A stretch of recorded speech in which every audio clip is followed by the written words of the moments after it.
Hello everybody, this is Von and I'm 26 here for another World Trigger chapter review, this time, Chapter 2. After reading Chapter 2, I have only one thing to say, and that is, Yuma is one badass kid. This week's chapter had plenty of comedic moments, some badass moments, and a little bit more plot explanation which satisfied all my expectations after reading Chapter 1 last week. I'm really enjoying this series so far, and I can only hope that it continues to do well so that it doesn't get cancelled, because that would really suck. So anyway, right away we learned that Yuma is rank A in class, is rank A in strength, as members of Border mention when they go to investigate the scene.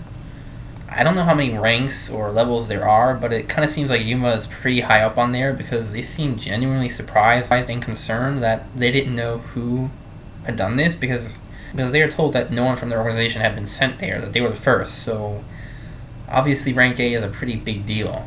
But we don't have really anything to compare it to so far except for Osamu, and we know he's a wimp, so we'll just have to wait and see just how powerful Yuma is, but I'm willing to bet he's pretty high up there. A must be pretty top-notch stuff.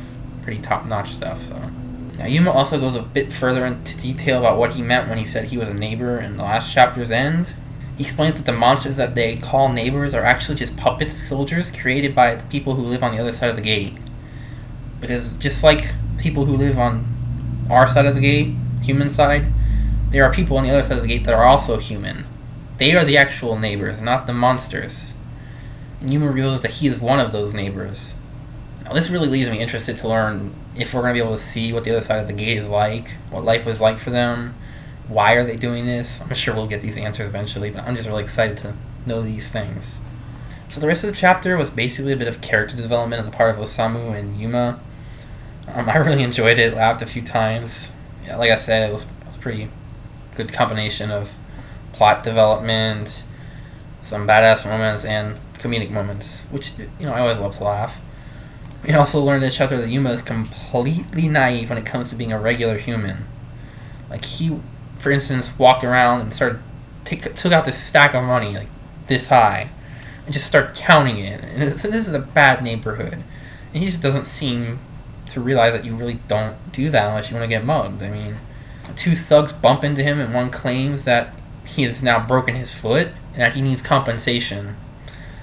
Now, Osamu's like, oh, don't fall for it, But Yuma's like, just walks up to him and is like, oh, is that so? You can use this paper money to get medical attention? He seems like surprised that paper is valuable.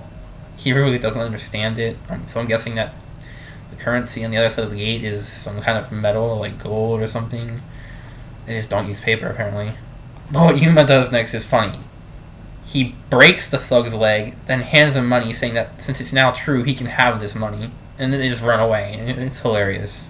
Now, Osamu leaves Yuma to go get some food, since Yuma said he was hungry, and Osamu didn't want any more scenes to break out, I guess you could say.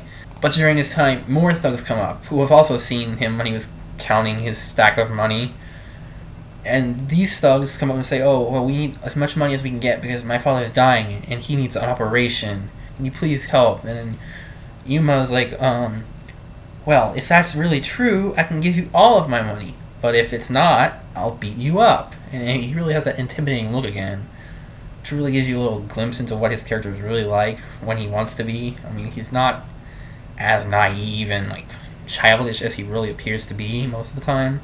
Of course they're lying, so by the time Osamu comes back, they're all knocked out on the floor, and Osamu is just like, what the hell happened? And Yuma's just like, I didn't break any bones this time, isn't that good? Now Yuma pretty much reveals that his stance on the world, because we know Osamu is like, there's rules for a reason, we follow them, that's the right thing to do. But Yuma, on the other hand, is like, the world's rules and laws are only there to make sure that order is kept, but what protects you is not the laws, but your own strength. Now, Osamu eventually agrees to teach Yuma how to act more human, so he doesn't stand out as much. So I'm guessing that's also going to be an aspect of the series for the next dozen or so chapters, or until whenever he starts acting like he knows what he's doing. It could be a while, But this chapter really ends in a surprising way. Yuma gets hit by another car, like just wham, out of nowhere, and he just gets up, wipes himself off, is like, I'm sorry I broke your car, here, have some money. Now, I'm really looking forward to next week's chapter because it seems like all the setup is done with, and now we're gonna get started with the main plot, which you're pretty much told by like the final phrase that the chapter ends with, which is something along the lines that the very next day Osamu's destiny would be changed forever by his fateful encounter with the mysterious Yuma. So that's pretty foreboding, foreshadowing, simplest form.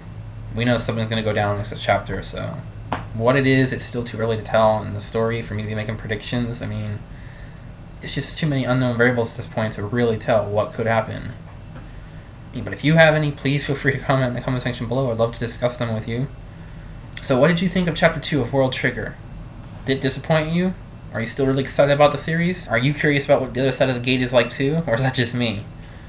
And what has been your favorite moment in the series so far? I know there's only been 2 chapters so far, but my favorite moment in the series so far would be the moment when Yuma breaks that thug's leg and then gives him the money because now it's true that he needs money to get his leg taken care of.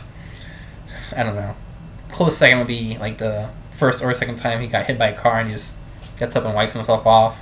Although the second time is still my favorite because he offers them money like, here, sorry I broke your car. That's me. But anyway, as always, thanks for watching and I'll see you next time.